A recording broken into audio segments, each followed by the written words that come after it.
मोठी बातमी बालिकेवर अत्याचार प्रकरणी भंडारा बंदचं आवाहन करण्यात आलंय। दुकानं उघडी आहेत, बंदला कुठलाही प्रतिसाद मिळत नाहीये।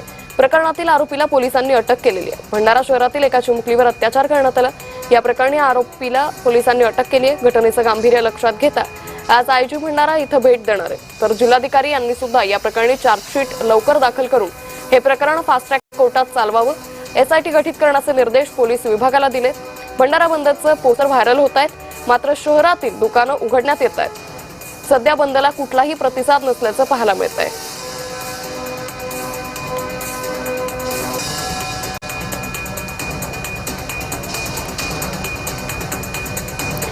तर या संदर्भात अधिक माहिती घेऊयात। आमचे प्रतिनिधी सूरज बागडे सध्या आपल्या सोबत जोडलेले आहेत। सूरज, भंडारा बंदची हाक देण्यात आली, मात्र व्यापाऱ्यांकडून कुठल्याही बंदला प्रतिसाद देण्यात आलेला नाही, काय अधिक अपडेट?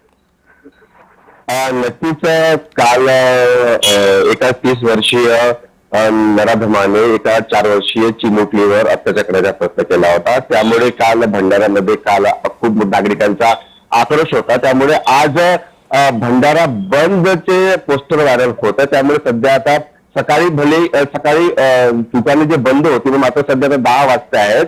नागरिक जे आहेत ते बाहेर पडत आहेत, दुकानं सध्या आता सुरू होत आहेत।